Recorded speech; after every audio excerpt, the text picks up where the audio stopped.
My grandfather was one of those people who really embodied the phrase, "To whom much is given, much is expected."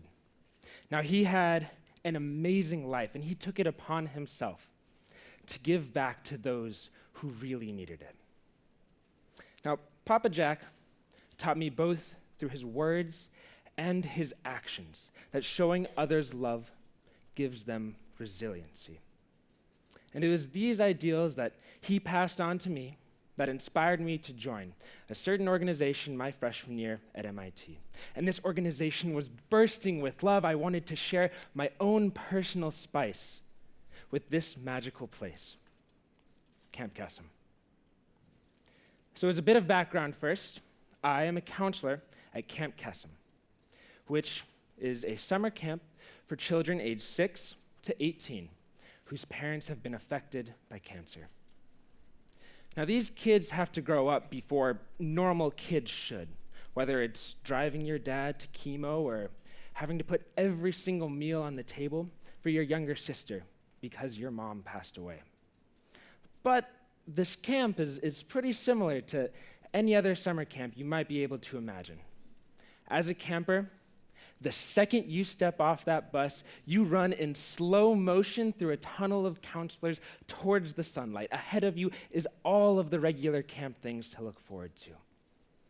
Messy wars, campfires, swim time. But then come those special moments. A moment to yourself to think about somebody who is no longer here. The chance to share your story with 150 other people.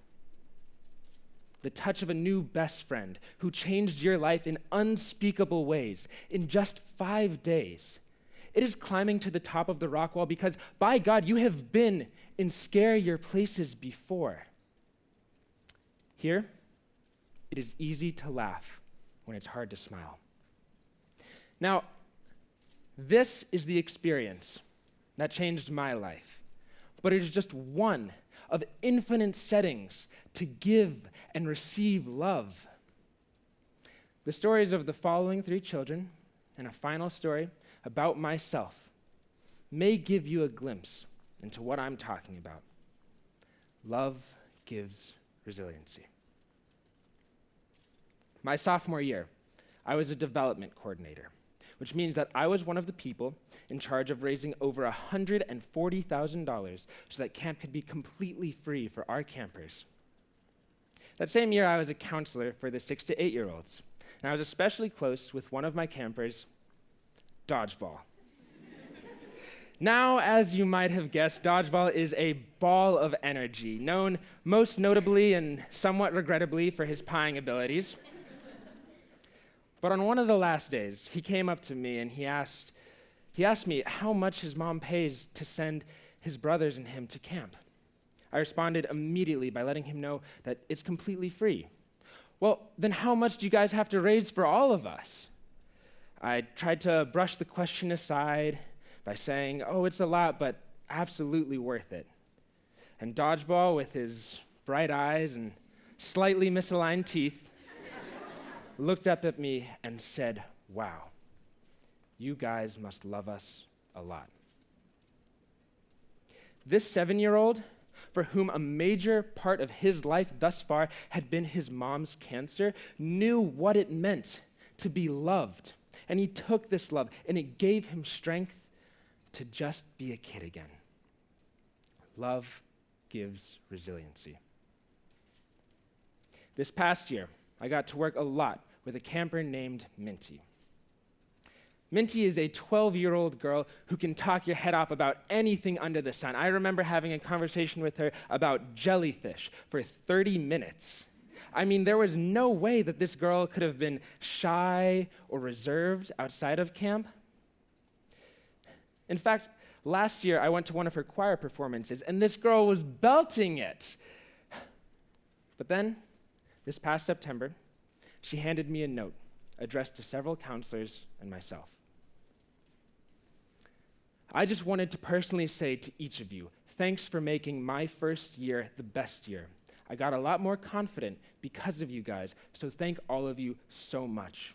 I love you all, and I am glad you guys are a part of my CK family. So maybe she wasn't so confident before camp. Maybe the only reason she was able to get up there with her choir was because of the time that she sang at the talent show. And what's more, she thanked me when the most I ever did for her was yell my head off and cheer for her during that talent show. The love that others had shown this girl gave her confidence. And finally, when she gave me this personal award, I knew that this girl was my hero too. Love gives resiliency. Orange Bunny.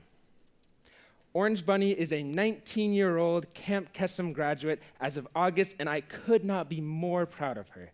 She is the mom of camp, always there to hold your hand, to give you words of loving affirmation. But her background is laden with hardships. And this past year, she shared her powerful story with all of us. And I hope that this following paraphrase does her justice.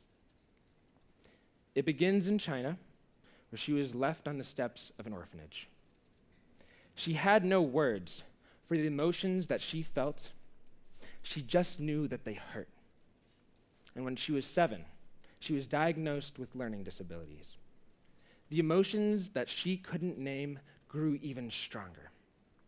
But then, as she was being adopted, she had so much to look forward to, an American family where she would be loved unconditionally, invincible to all the scary things. Nothing bad could ever happen to her. And then her dad passed from cancer. When she came to camp, it changed her.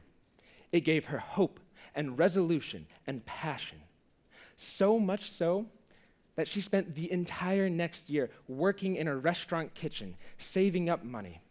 And finally, she was able to donate that money back to an organization that had given her so much. She sent us a check with the following note. Thanks for the magic. Thanks for being so supportive. This year, I worked part-time and decided to donate to CK at MIT so that you can spread the magic of camp to other kids like me. Orange Bunny. The world needs more people like Orange Bunny, people who truly live for others. You know, it was not enough for her that she alone had changed for the better. She took the magic and the love that others had given her and given it back to those who needed it most. This young woman embodies empathy and selflessness to the point where she goes out of her way to make a meaningful difference in others' lives. Love gives resiliency. Now, at this point, I'd like to mention that all of you here have had a meaningful experience, possibly similar to these. And what's important is what we make of it. And the following is my experience. Both my grandfather, as well as my grandmother, passed away last fall within 24 hours of each other. The most selfless man in my life and the most patient woman that I know will never get to see me graduate from MIT, will never get to see the man that I have become. I remember leaving right after my grandfather's funeral so that I could come back to Boston in time for a camp reunion, a place where campers and counselors came back together to relive the laughs. And I was at one of the worst days of my life, drowned in tears and throbbing embraces. And I went to one of the best days, wrapped with tiny arms around my legs and smiles from below. And the thing is, I was at an all-time low. And it was these kids that helped me, that showed me love, that gave me strength. And in this moment, I was reminded of a song that is so important to me in times like these. Some days wouldn't be special if it wasn't for rain, and joy wouldn't feel so good if it wasn't for pain. Love gives resiliency. Now, I have a mission for all of you here. Take the compassion in your hearts and engage in activities where you can show other people love. And in return, you will get theirs. Thank you very much.